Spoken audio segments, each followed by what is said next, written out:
باب فضل الذكر والحث عليه. وعن ابن عباس رضي الله عنهما أن رسول الله صلى الله عليه وسلم قال: فأما الركوع فعظموا فيه ربه عز وجل، وأما السجود فاجتهدوا في الدعاء فقمن أن يستجاب لكم. رواه مسلم. بسم الله الرحمن الرحيم، والصلاة والسلام على نبينا محمد وعلى آله وأصحابه وسلم تسليما كثيرا. سبحانك لا علم لنا إلا ما علمتنا إنك أنت العليم الحكيم. واستغفر الله الذي لا إله إلا هو الحي القيوم واتوب إليه. اللهم انفعنا بما علمتنا وعلمنا ما ينفعنا وزدنا علما. بيه تراتا سوية هجرية باكلي أني كمناني أني بيناني أني ولون فلان سهر الجماد الآخر min hijira sankal worona bisuinye onani nay miladi nasaraw ka jate ba fulani mugani duru sankalo tami kelena bisuinye mugani duru nay ambe dawda bu masdara jawambo kono darasul al-hafiz an-nawawi aka kitabu kono iryadu salihin bonda minna ko ala kusuma fasamantiya ani kalla sukata ala kusuma ma dersus temenan ni hadisa damado kalana ku sarahu gorobali ke antum mado useminu kasarahu kono bi ambe do useminu kasarahu inde kono ka hadisa usarahu أكو أسره هذه أذكار في أحوال معينة كونين ذكر منو فلنية نونم بفول على كركرل دودلا فمنها ما نقله المؤلف رحمه الله عن عائشة رضي الله عنها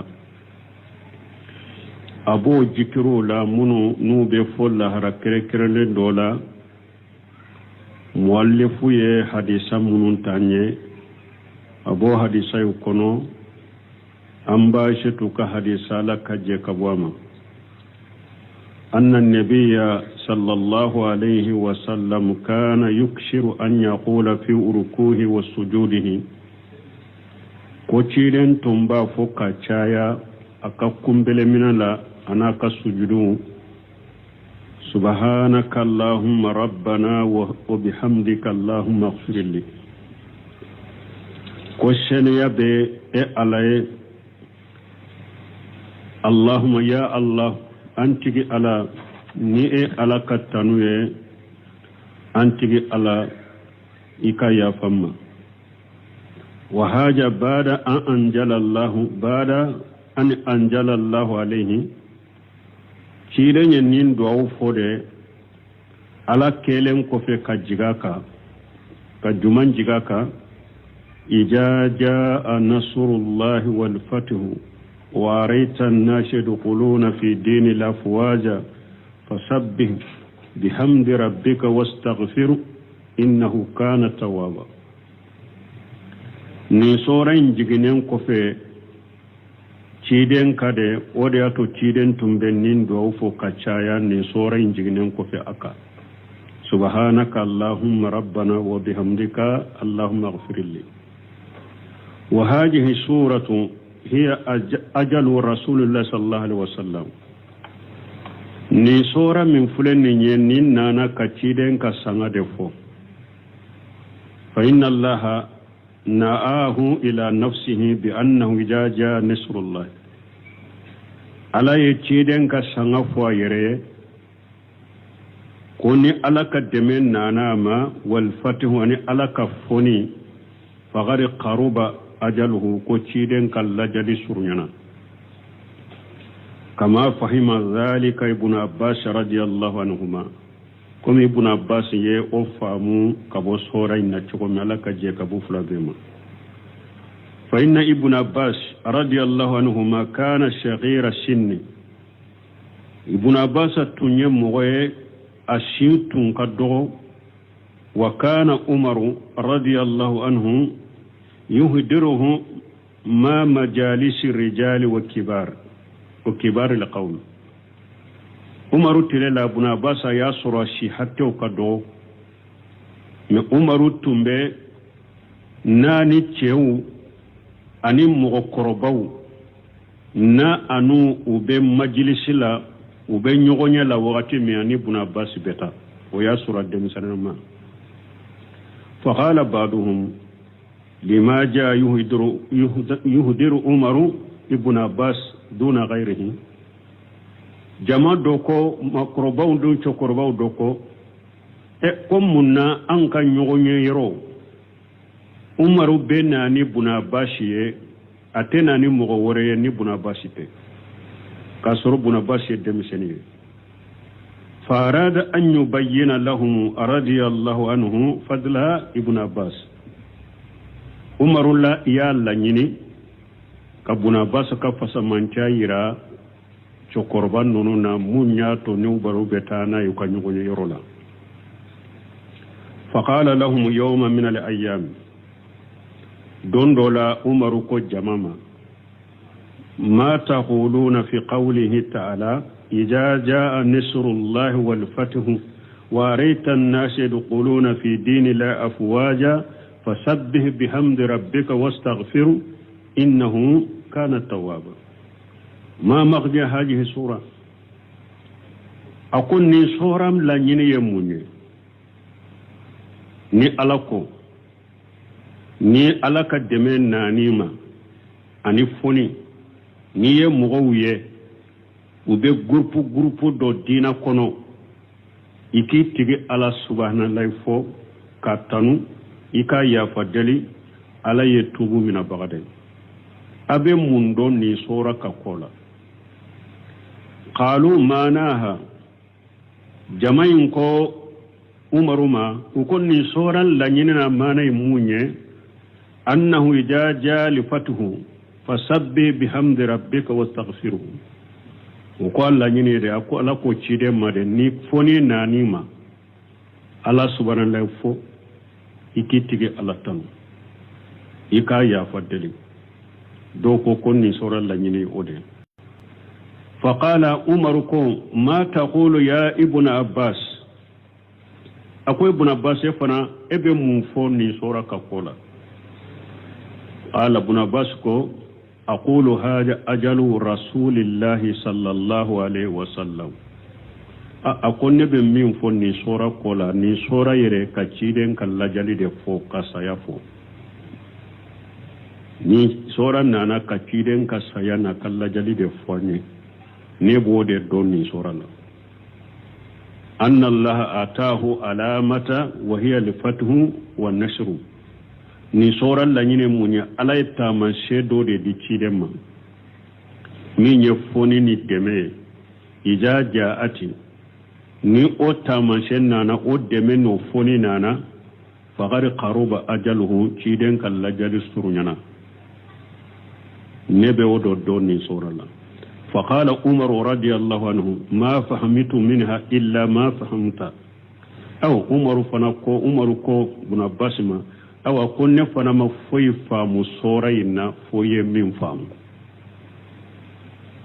donc buna basa ka fasa manta bangera chokorba wiye o yorola munyato umaru betanaye u ka nyogonyo yorola lanyine ni sora ye ka ciden ka lajari surunya di defo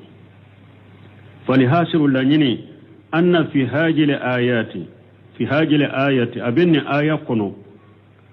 amara Allah nabiyahu an yusabbiha bihamdi rabbih wa yastaghfirahu ala ya kan nabi manya mariya kwa ga akatigi Allah subhanahu fo ka tanu ka ya fadeli wa kana sallallahu alaihi wa sallam yafalu zalika ciiden fana tunkera aboke yuksiru an yaqula fi urukuihi wa kadhalika fi sujudihi ciiden tumba fo ka caya aka kumbele minala o cogo kelena tumba fo ka caya aka sujudu la fana subhanaka allahumma rabbana wa bihamdika allahumma ighfirli ni sora injiginen ko fala ya nyamra ni minye ciiden tumba nin fo ka caya aka kumbele minala atumbe nin fo ka caya aka sujudu la senya be e alaye yantigi ala Allah yantigi ala ni ala ka tanu alaika ya famma wa mana haja annaka tusna ala Allah azza wa jalla bi kamali sifatihi nin duwa la nyine munye e bake ka ala tanu na kam mankutu dafalenye wa intifai sifati nakhshanuhu ibake ka tanu fana fenyo fenye mankutu nagasilenyo ko begge kabo alama ibake ka alatanu ka mankutu dafalembe ka tanuni oye ka mankutu nagasilembe begge kabo alama wa tashaluhu almaghfirata ubake ka anyina fe fana ka delifana akaya fima dawin la nyine ode ninye ambaishe tutai amma hadisu hasani من أنباشتك حديث فلنا فكان النبي صلى الله عليه وسلم يقول في ركوعه وسجوده نيتيرن تمبا فككمبل من الله أنا كسجود سبوه القدوس رب الملائكة والروح يعني أنت سبوه قدوس إيه الله دي مساسين يلني وهذه مبالغة في التنزيه سبوه القدوس كرموني ka ala ka tanu kala tanu ka tanu nishe adama wa annahu jalla wa ala ko ala masammin kortalendo akabbo subuhu quddus rabbul malaikati ala sene yalende do malikaw tigide alay wa hum jundullahi azza wa jalla alamu la nusahiduhum malikaw ye alaka kele bolode danfe undo danfe muno antuye wa ma uruhu me uruhu fa huwa jibril alayhi salam uruhu nye jibril de alaka kisibaka wa huwa afdalul malaikati jibril de kanyi kateme malikaw be fasamante alede fayambaghi lil insan an yuksira fi rukuhi wa sujudihi min qawlihi akaka hada madenye ika chaya afoli chalai ka kumbele minala ni ka sujudun subhanaka allahumma rabbana wa bihamdika allahumma aghfir li akaka hada madenka nin chaya ika kumbele minala ika nin foli chaya ika sujurula tashiya bir rasulullah sallallahu alaihi wasallam ka chide la dege وأن يقول كذلك في ركوعه وسجوده أكاكا وشوكو كلنا إكافو إكا كمبل من الدواولا أنيكا سجدون سبوه قدوس رب الملائكة وروح إكافو سنيا بإعلا على سنيا لندو ملكاو تيجي أني جبرولا تيجي نمفنا تشايا أفولي تشايا كا كمبل من أنيكا سجدولا أما حديث ابن عباس رضي الله عنهما ابن عباس كحديثا مني أكلا ننكا لبا النبي ألك جيكبو فلا بما فقال فما أركو فأجموا فيه ربا وما السجود فاستهدوا في الدعاء ابن عباس كوكو تشيدنكو كوكمبل منا أي ألابونيا توفو كمبل منا لا مسجدون أكاي رجيجا دواولا أسجدتو هذا طرف من حديث أوله نيني حديثا دودي حديثا مي نافلو يجمعي ألا وإني نهيت أن أقرأ القرآن راكيا أو ساجدا ننكما يؤو حديثا دودي حديثا من نتيدين كو ألا يا لبالي akumbele mina to akana qur'ana kala au sajida uba sujudu to akana qur'ana kala nin kuma bora o hadisa de la abo hadisain de la fa ma uruku fa ajmu fihi rabba min kumbele minaye ayaw tigi ala bonya o kono wa masujudu fastahidu fi du'ai min sujudu ye aya yere jija duawula aka duauka aka sujudu to fa khaminu an yustajaba lakum akaka ala bawjabi ay hariyu an yustajaba lakum akaka ala bawjabi na ya yere jija duawula sujudu kono lianna aqraba ma yakunu al-abdu min rabbih wa huwa sajidu parce que jonni tigi ala kasuru yoromi waye sujudu tode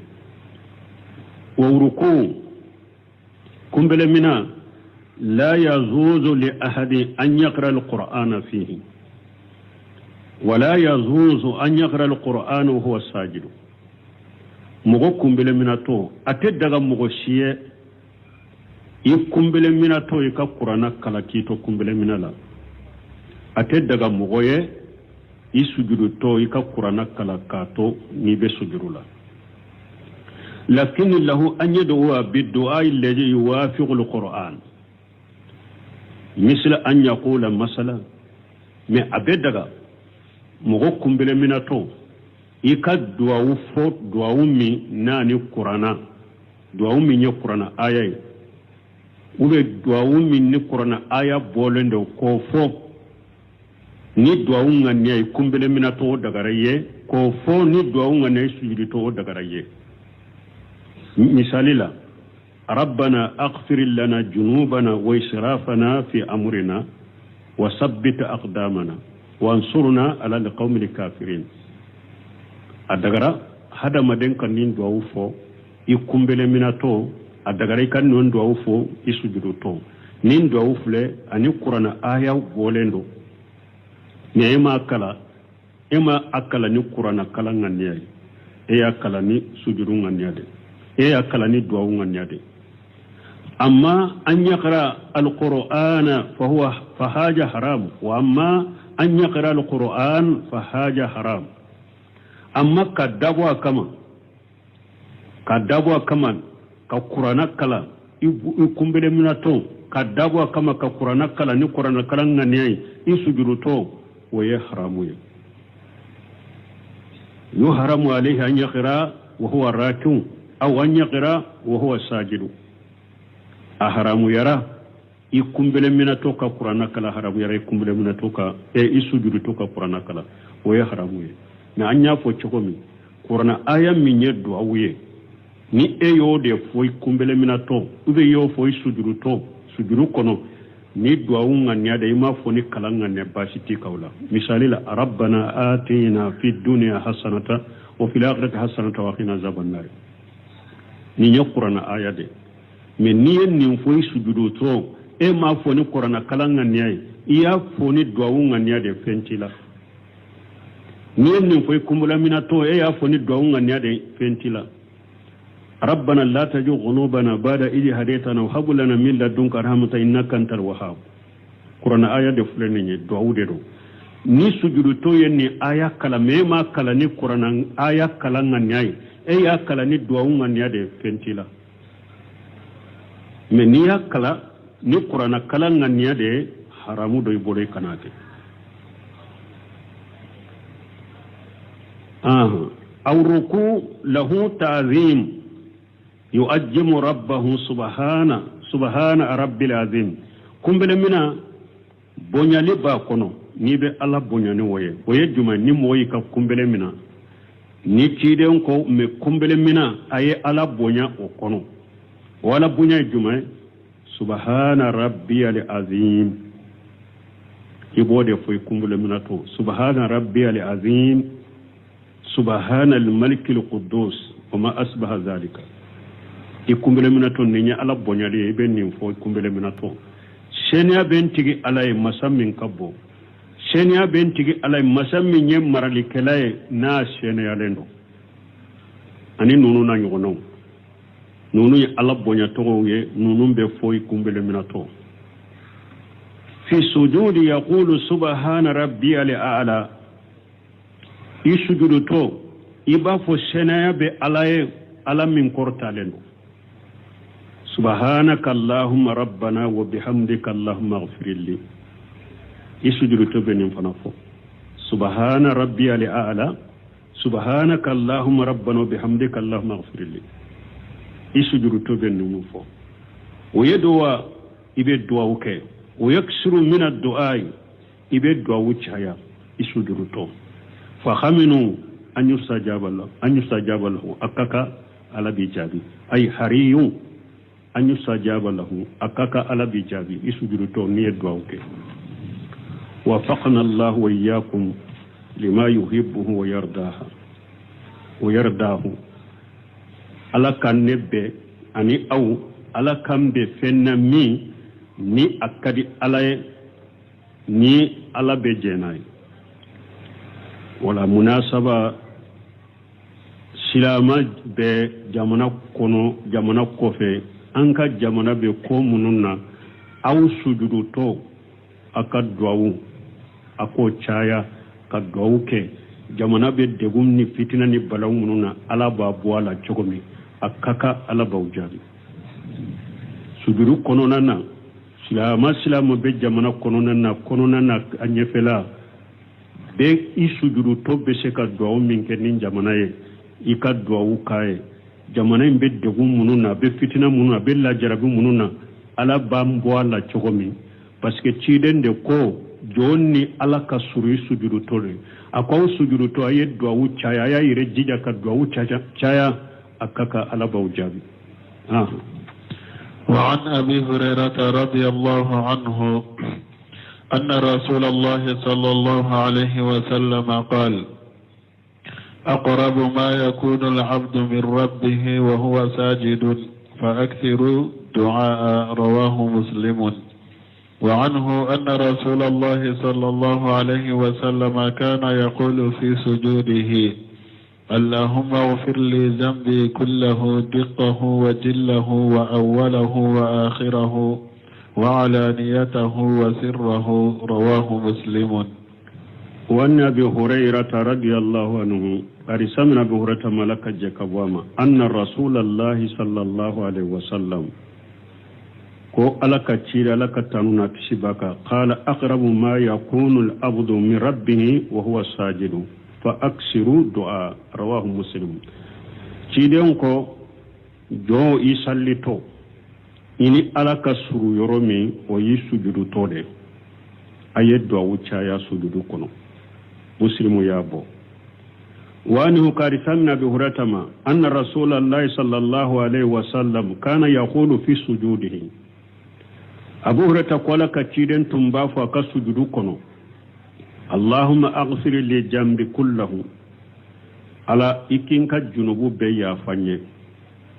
دقه من كمسي وجله عن من كبو أوله أفلو وآخره أنا لبا وعلانيته أبانجلي من بانجلينو وسره عن من كيرا غندولا أبغندولا ما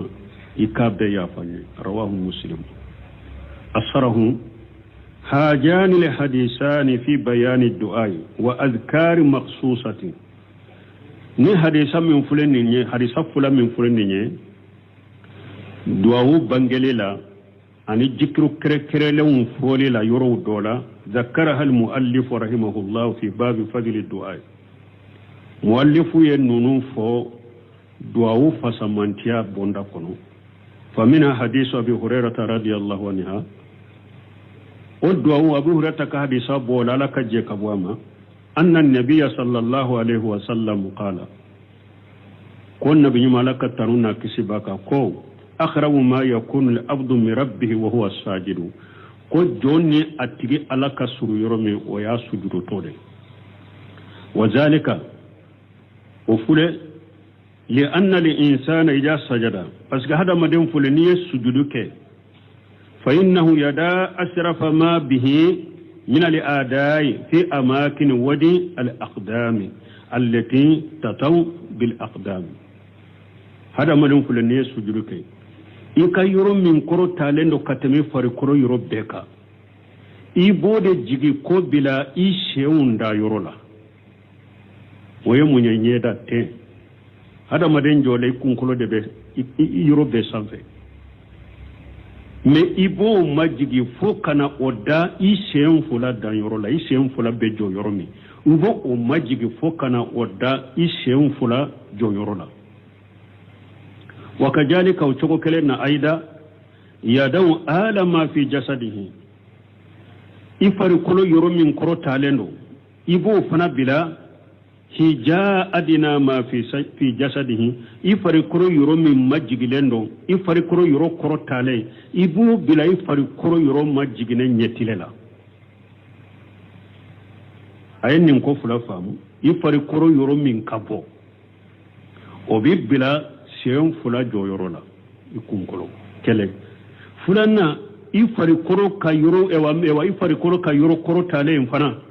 aka yoro koro tale iba bila ifari kolo yoro min majigireno iba bilo nyetilela mana shen fula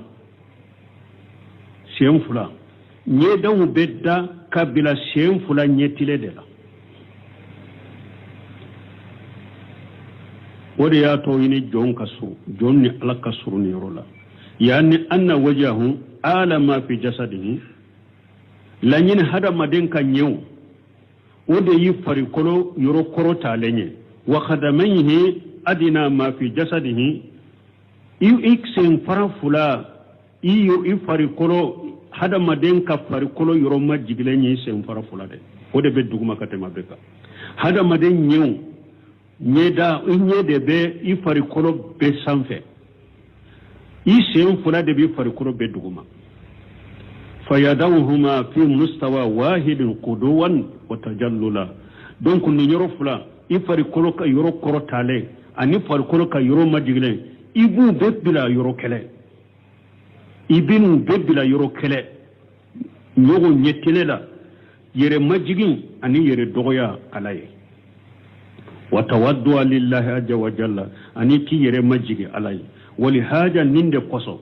kana akhrabu ma yakunu min rabbih wa huwa sajidu ninde koso ni jo ini alaka suru yoromi ni sujudu tonda mana ninde Allah nyine ninda mana ninde wa qad amara an-nabi sallallahu alaihi wasallam fima sabaqa bil ikthari min ad-du'a fi hali sujudi kire nya fonye kateme hadisa min temena na ya nya mariya ko sujudu wakati kanto sujudu la kwanka do wuchaya fa yastamiu fi dhalika li hay'ati wal mahali tawaddu lillahi azza wa jalla nanye nunu fula faranyogonka hada madem be mere majigin minken ni nye far koro yoro koro tale kato bilay shem fula jo yorona anini chiden ko isujudu to ka do chaya nanye nunu fula faranyogonka hada madem fuleka ire majigi alaye ikalla halala anika kumaka ikalla hala tem fule shem fula da yorola sigi jo yorola ika kumaka ibe duauke kire majiga laika duauke fa yastamin fi zalika abe faranyugonka wala alhayati ikalla hala wal mahali anika kuma tawaddu lillahi azza wa jalla ikalla hala ni ka kuma kan be faranyugonka mere majige alai ufula be faranyugonka yere majige alai wali haja ninde koso يقول الإنسان في سجوده سبحان ربي الأعلى نند كوسو هذا ما دم بافو يسجدتو سنة بنتي على من كروتالينو إشارة ككوريا إلى أنه جلا وأهلا وهو العلي الأعلى في ذاته وفي صفاته يفلك من فو يسجدتو أي رم مجدين فلسيسا يفرق كروتالين دم مجدين فلفو كدافو دغما donc iba fo subhana rabbiyal ala senya binti alay masamin kurtaleno aba komi iye koriya ke bake kaira huwa aliyul ala fi jatihi wa fi sifatihi alladhi masamin kurtaleno akurtalendo akajatila akurtalendo akamanqutula wa anna li insana ikalla halabaki ka koriya ke ko hada maden fule huwa safilu najilu بالنسبة لجلال الله تعالى وجمته هذا مدن يفن دغمتا ده هذا مدن يفن مجغلن ده alaka masaya qur'ana alaka bonya qur'an hada mare majiglen do ni nya hadisa foloi أما الحديث الثاني أما حديث فلنا ففيها بوكن أن النبي صلى الله عليه وسلم كان يقول في صلاته كتشيدن تنبا فكسللا اللهم اغفر لجنبي كله دقه وجله وعلانيته وشره وأوله وآخره وهذا من باب تبسط في الدعاء وتوسل فيه من كرويده نيا تشيدن ينونو فنين شغلا من يده كدواو ewa fense ani kadwawu yurwa ka yurwali ke dwawula kadwawu fense ani ka yurwali ke dwawula ya anna du'a ibadatu parce que dwawu fule bato de do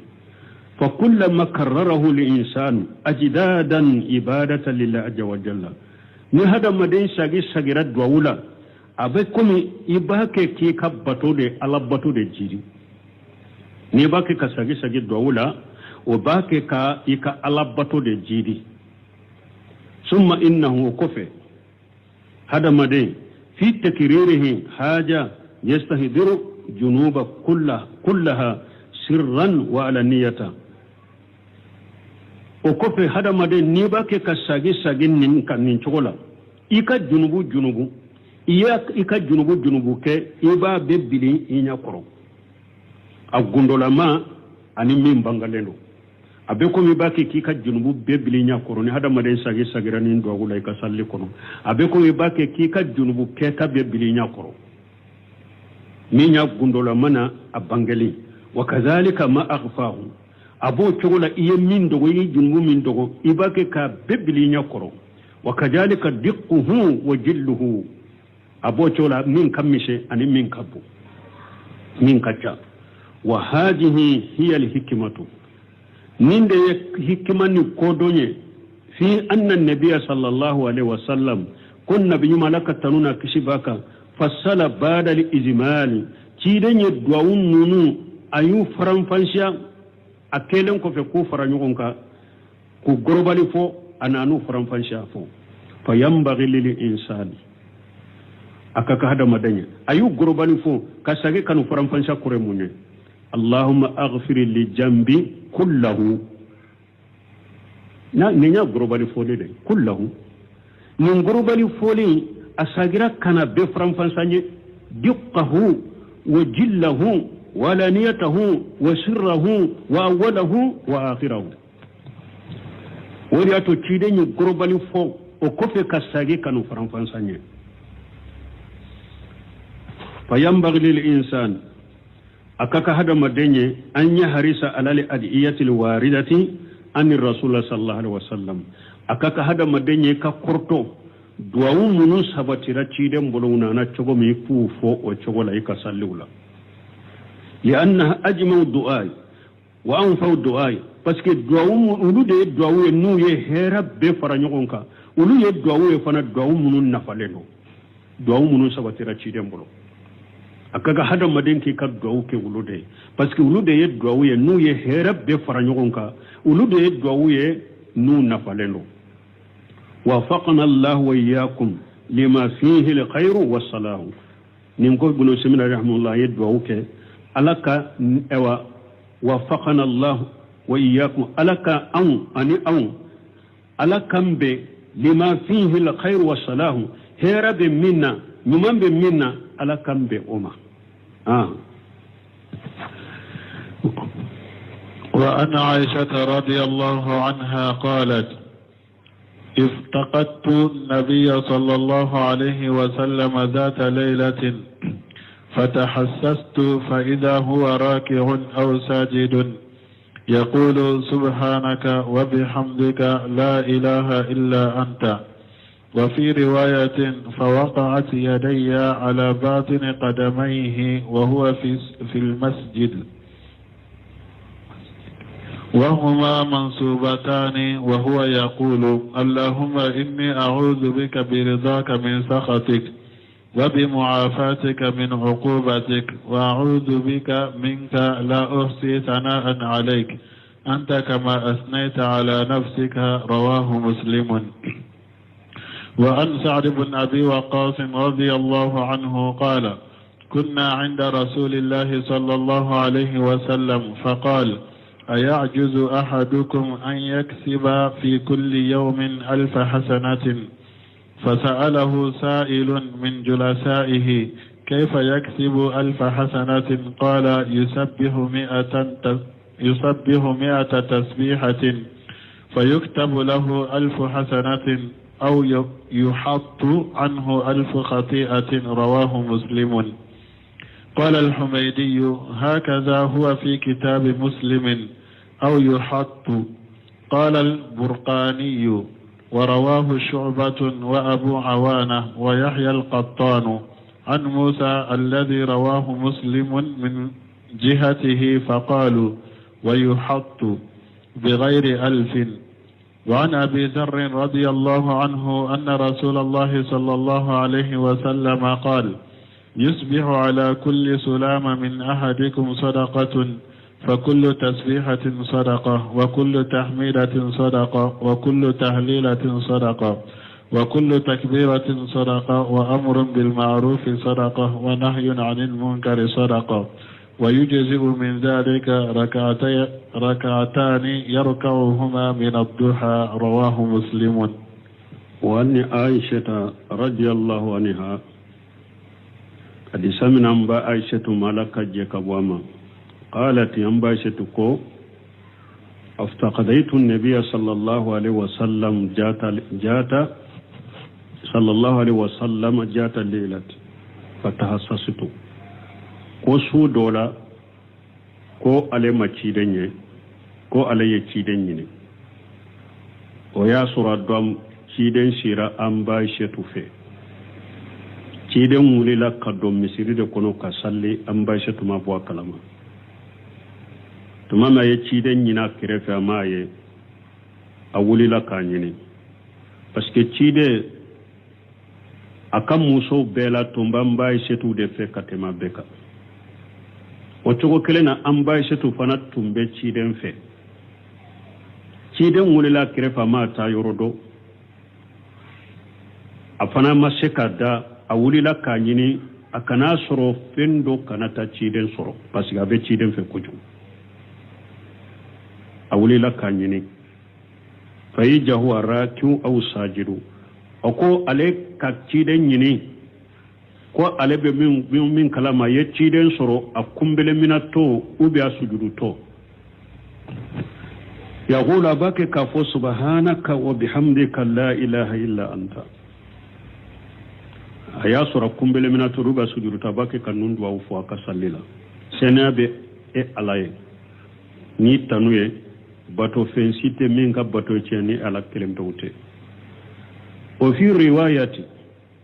anana na cogo dɔw la fa waqati yaddi ala batani qadamayhi wa huwa fil masjid wa huma mansubatan an ba shi to ko ale kale to divide do kale to cide nyini na bolo yete dibi na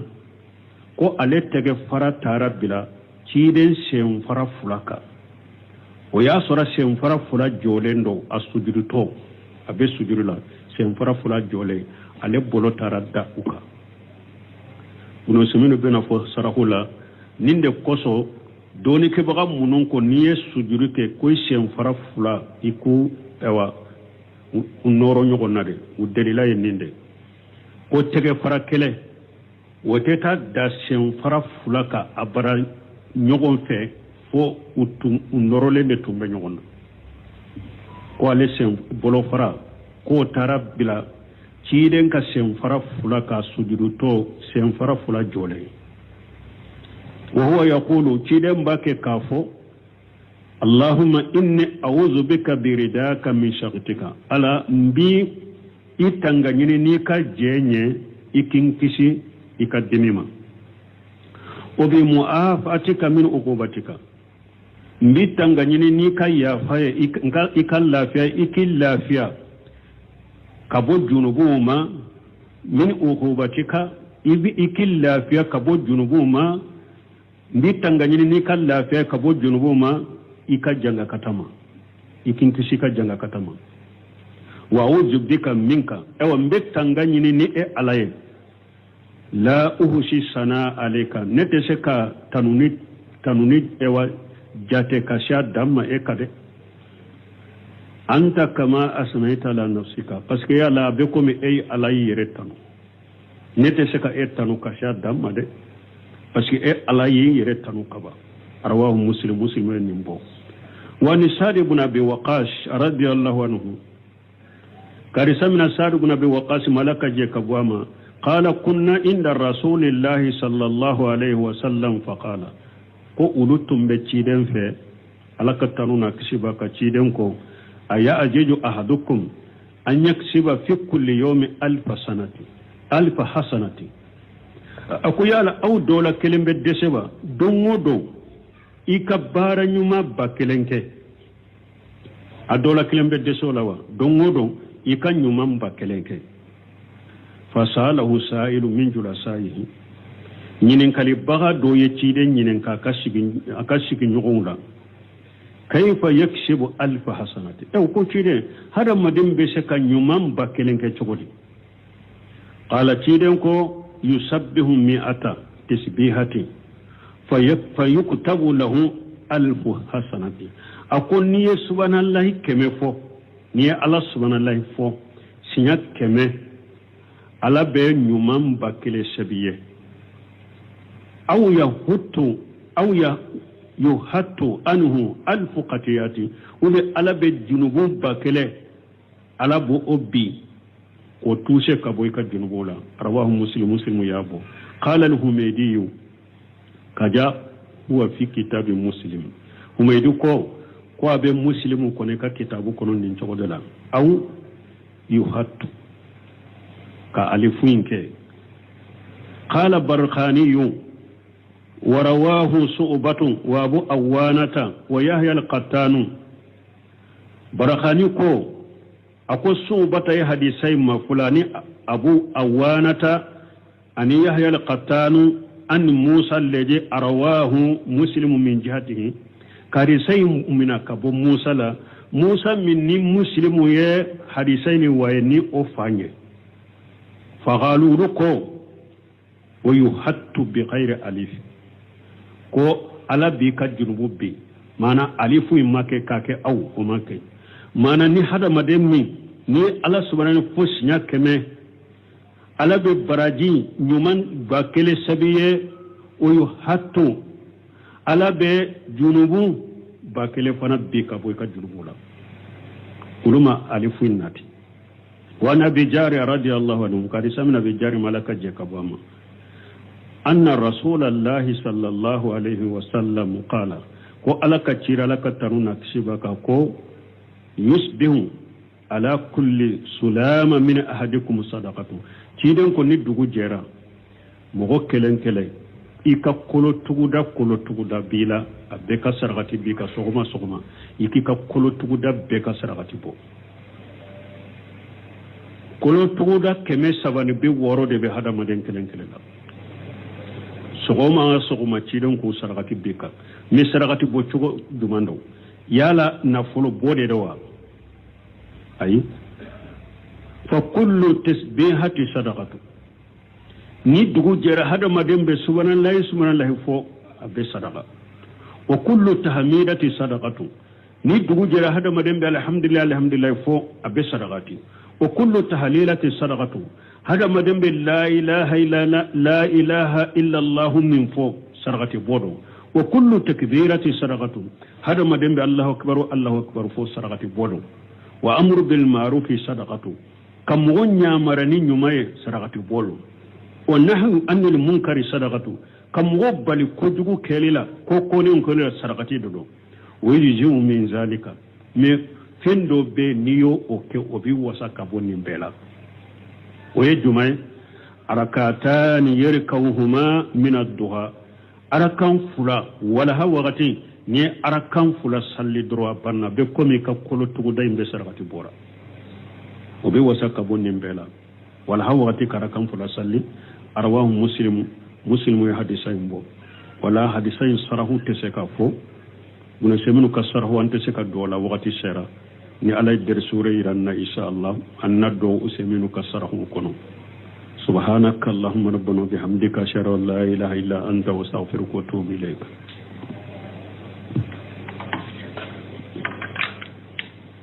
من الشيطان الرجيم. بسم الله الرحمن الرحيم. كتاب رياض الصالحين. باب فضل الذكر والحث عليه. وعن ابن عباس